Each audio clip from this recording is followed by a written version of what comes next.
사울의 장군이었던 죽은 왕이죠. 죽은 왕 사울의 장군이었던 아브넬. 다윗의 군사령관은 누굽니까? 요압. 북쪽은 아브넬, 남쪽은 요압. 이 두 장수들에 관한 이야기가 기록되어 있습니다. 엊그제 이 남쪽 요압의 막내 동생 아사헬이 추격을 하죠. 아브넬을 추격을 하다가 적수가 안 되는데도 자기가 만용을 부렸죠. 그러다가 창 뒤끝으로 그의 배를 관통시켜서 이 아브넬이 아사헬을 죽이죠. 자, 이것이 이제 요압 장군, 그 형 요압에게는 천천지 원수가 되는 그런 사건이었음을 보게 됩니다. 자, 그런데 그 와중에 이 아브넬이 자기가 왕으로 세운 이스보셋을 배반하고 다윗에게 와가지고 전령을 보내서 내가 나라를 통째로 당신에게 바치겠다. 자, 그런 이야기를 듣고 다윗이 좋다. 그렇게 하자. 그래서 이번에는 20명의 용사들을 데리고 아브넬이 다윗을 방문하게 되죠. 자, 그와 같은 이야기가 여기 나와 있고요. 그리고 평안히 돌아가라고 했고, 그가 돌아가는 사이에 전쟁에서 돌아온 요압 장군이 그 얘기를 듣고는 추격을 해서 그를 다시 잡아오는 그런 얘기가 오늘 본문 말씀입니다. 자, 17절부터 21절까지에 보면 다윗에게 전령을 보내서 다윗의 답을 들은 아브넬이 자기가 혼자 한다고 되는 건 아니니까 이스라엘 장로들을 모아서 그들을 설득을 합니다. 그리고 베냐민 집안 사람들을 또한 설득을 합니다. 이 설득하는 장면이 21절까지 나와 있습니다. 아브넬이 이스라엘 장로들을 모아 유다와 합병하는 문제를 설득했다는 말씀인 것이죠. 그가 하는 말을 들어보면 이렇게 말합니다. 너희가 여러 번 다윗을 너희의 임금으로 세우기를 구하지 아니하느냐. 이 말씀 보니까요. 비록 그들이 아브넬을 쫓아 다윗과 대적을 하고 있었지만 그들을 여러 번 자기들의 군장인 아브넬에게 이러지 말고 우리 다윗에게 합병해서 다윗의 신하가 됩시다. 이걸 여러 번 너희들이 나한테 말하지 않았느냐. 자, 이런 말을 하고 있는 것을 보면 이미 대세는 확연히 기울어져 있었던 상황을 우리가 짐작할 수 있습니다. 자, 그런가 하면 18절에서는 아브넬이 이제 그렇게 하니까 이제 우리가 그렇게 하자. 너희들 그렇게 했으니까 그렇게 하자. 그렇게 하면서 계속해서 말을 합니다. 내가 내 종 다윗의 손으로, 이건 하나님이 하신 말씀을 인용하는 겁니다. 하나님께서 내가 내 종 다윗의 손으로 내 백성 이스라엘을 구원하여 블레셋과 또 모든 대적의 손에서 벗어나게 하리라 하였음을 상기시키면서, 하나님께서 이렇게 말하신 것을 상기시키면서 다윗과 합병할 것을 말씀에 근거해서 설득을 하고 있는 것을 봅니다. 또 이거 다시 보면 어제도 그런 말씀 나왔습니다마는 아브넬이 하나님의 뜻도 알았고 하나님의 하실 일도 알았는데도 불구하고 자기 야욕에 이끌려서 마치 하나님의 말씀을 듣지 못한 사람처럼 의도적으로 고의적으로 배신하고 하나님을 거부하는 그런 일을 했었던 사람이다. 사실을 다시 확인하게 되는 겁니다. 아브넬은 참으로 이런 걸 보면 지혜 있는 사람이었구나. 그런 것을 가지고 그들을 설득시켰고 또 그들이 설득당한 것을 보면 참 지혜로운 사람이구나 그런 생각이 듭니다만은 문제는 그 지혜를 발휘하지 못하게 만든 것이 그가 갖고 있던 야욕이었다. 그래서 오늘도 우리가 죽으시고 부활하신 예수님이 나의 주님이십니다라고 고백하지만 또 그걸 잘 알고 있지만 그것이 묵살되어지고 죄 짓는 일이 우세하게 되는 이유가 내가 갖고 있는 인간적인 욕심이나 인간적인 바램 이런 것들이 말씀을 제대로 보지 못하게 만드는 요소가 된다는 사실을 다시 한번 생각하게 되는 것입니다. 자, 계속해서 우리가 여기서 보면 이스라엘을 온전히 다윗 왕과 합병하는 일에 있어서 설득이 쉽지 않은 사람들이 누구였느냐? 베냐민 지파 사람들이었습니다. 베냐민 집안 사람들이었습니다. 왜 그렇습니까? 왜 그들이 설득이 가장 어려웠을까요? 사울이 베냐민 지파 출신으로서 그들은 사울 왕에 대한 절대적인 신뢰와 자부심을 갖고 있었던 그런 사람들이었기 때문입니다. 그래서 이스라엘 장로들만이 아니라 베냐민 집안 사람들을 특별히 또다시 설득을 하는 일을 하게 되죠. 참 이걸 보면은요, 아브넬이 문제를 해결하기 위해서 우회하지 않고 정면 돌파를 했었구나. 직접 만나서 부딪혀서 이 문제를 다루었던 그런 사람인 것을 보게 됩니다. 자, 19절이 그걸 말하고 있죠. 아브넬이 또 베냐민 사람의 귀에 말하고, 표현이 참 재미있습니다. 베냐민 사람의 귀에 말하고. 무슨 말입니까? 직접 그들이 듣게 직접 말을 했다. 그런 말이죠. 자, 그리고 아브넬이 이스라엘과 온 베냐민 집이 선하게 여기는 모든 것을 다윗의 귀에 말하려고 헤브론으로 가니라. 오늘 여기 보면 귀에 말했다. 그런데 그건 자기가 전령을 보내지 않고 직접 갔다는 말씀인 것을 보게 되는 것입니다.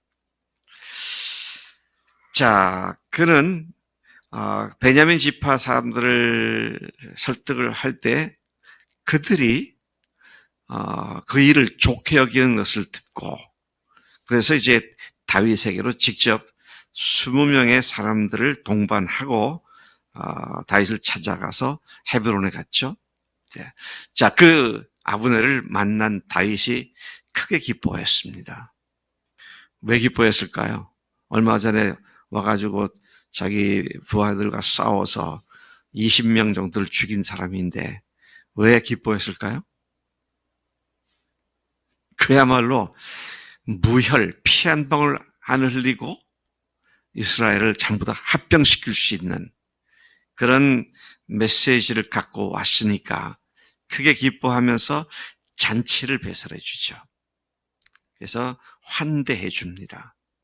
그를 갖다 우대해 주고요. 환대해 주고 그렇게 한 뒤에 헤브론을 떠나서 이 아브넬이 다시 돌아가게 되죠.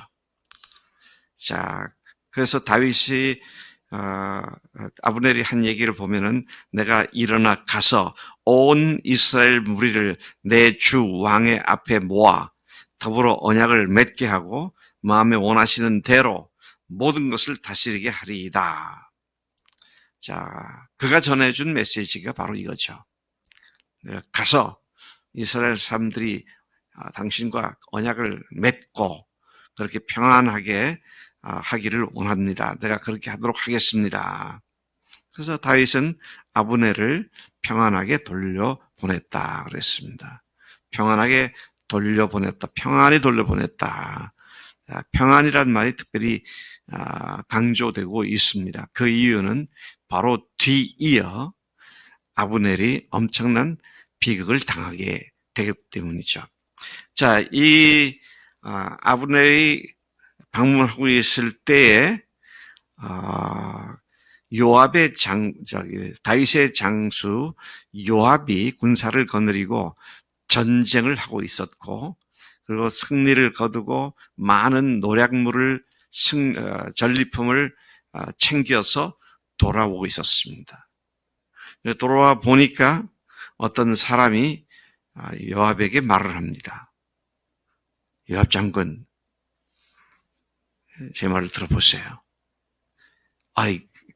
그 아브넬이 왔었는데 다윗이 그를 잔치까지 베풀어주고 그러고 갔다고 말이죠. 그런데 이스라엘을 합병시키기 위해서 왔다는 말을 했겠죠. 근데 참 매우 주목할 만한 것은, 그러면 사실은 요압도 그게 기뻐해야 할 일 아닙니까? 왜? 결국 그게 합병이 안 되면 자기가 싸워야 할 대상자들인데, 얼마나 많은 또 피를 흘려야 되는데, 자기 목숨도 장담할 수 없는데, 그게 무혈 입성을 한다 그래야 되나? 완전히 그냥 하나가 되는 그 얼마나 좋아요. 근데 그 좋은 것이 전혀 그에게는 좋은 것이 아니었습니다. 왜 그랬어요? 자기 동생을 죽인 자를 보복하겠다는 그 원한 내친 것이 좋은 것을 좋은 것으로 보지 못하게 만드는 겁니다. 참 이런 거 보면요, 우리가 참 조심해야 됩니다. 하나님의 말씀을 알고도 그 말씀을 따르지 않고, 좋은 것이 뭔지를 알면서도 그게 안 보이게 되는 것이 욕심과 자기가 품고 있는 선입견과 자기가 갖고 있는 분한 마음, 이런 것들이 상황을 제대로 보지 못하게 만드는. 근데 여러분, 우리가 항상 생각해야 할 것이 뭡니까? 우리는 예수님을, 부활하신 예수님을 주님으로 모신 사람들이죠. 그리고 주님과 함께 우리는 완전히 죽은 자들이 되었고, 이제는 주님과 함께 새로운 생명을 얻은 자들이 되었기 때문에 주님 앞에서 정직하고 객관적으로 모든 사실을 분별할 수 있어야 한다. 항상 일을 망치는 걸 보면 내가 하고 싶은 쪽으로 모든 걸 몰아가기 때문에 하나님의 뜻을 알면서도 어그러뜨리고, 또는 하나님이 하시는 일을 전혀 보지 못한 상태에서 무지한 가운데, 어려운 가운데를 빠져들어간다. 이 사실을 우리가 분명히 명심을 해야 할 것입니다.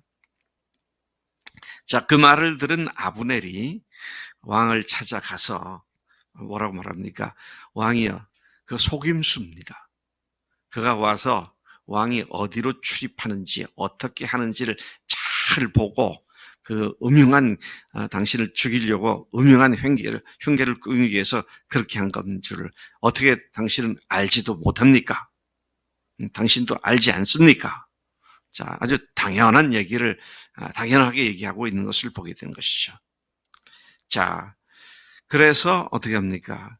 다윗을 만나고 나온 요압이 다윗 몰래 전령들을 보내서 아브넬을 추격하고 시라 우물가에서 그를 다시 데리고 돌아온 것이죠. 데리고 돌아왔다고 표현이 점잖지만 거의 이건 다시 체포하다시피 끌고 오지 않았는가 생각이 됩니다. 왕이 모르게 행동한 요압, 다윗이 평안히 보낸 아브넬을 그 요압이 다시 잡아들였던 것을 보죠. 참 이런 거 보면은요, 국가도 그렇고 가정도 그렇고 교회도 그렇고 리더가 모르는데 자신들이 모르게 한다고 하는 게 얼마나 위험할 수 있는가. 왜요? 리더는 전체를 보잖아요.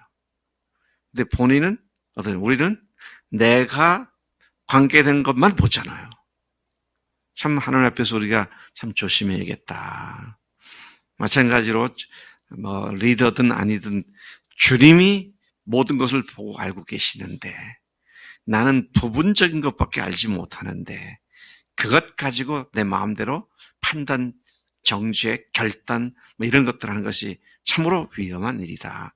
하나님의 뜻을 거스르는 일이다. 자, 이 일로 말미암아 다윗이 얼마나 곤욕을 치른지 몰라요. 내일 말씀에 보면 결국은 죽입니다. 아브넬을 죽여요. 죽인 그것이 다윗이 백성들로부터 오해를 받게 됩니다. 다윗이 그렇게 했다고.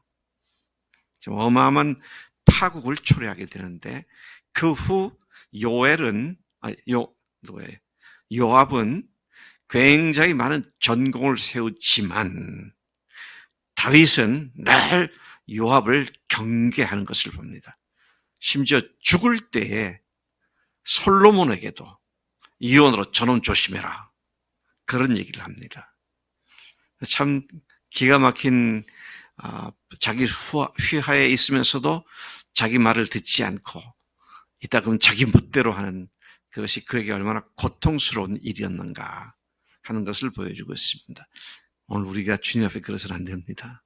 주님이라 해놓고는 주님을 계속 고통스럽게 만드는 그런 불순한 의도를 가지고 불순종하는 그런 일을 우리도 할 수 있다는 사실을 이 요압에게서 배우고 조심하고 주님만을 바라보고 달려가는 우리가 되어야 할 줄로 믿습니다. 하나님 아버지 감사합니다. 이 아침에 아브넬, 다윗, 요압, 이 세 사람들의 관계성 속에서 오늘 주님과 우리와의 관계가 어떠한지, 우리들끼리의 관계가 어떠한지를 다시 생각하게 하시니 감사합니다. 하나님, 우리로 하여금 주님 앞에서 참으로 두렵고 떨리는 마음으로 부활하신 주님이 지금 살아서 우리 가운데 역사하고 계시는데 그 주님의 음성을 제대로 알아듣게 하시고 들었을 때 내 선입견으로 그걸 묵살하거나 내 좋을 대로 각색하지 않게 하시고 주님께서 말씀하신 100% 그대로 순종하는 우리 삶이 되도록 인도해 주실 줄로 믿습니다. 오늘도 그렇게 경각심을 갖고 살겠습니다. 성령님 우리 가운데 승리를 허락하실 줄로 믿습니다. 감사하고 예수님의 이름으로 기도를 삼나이다. 아멘. 아멘.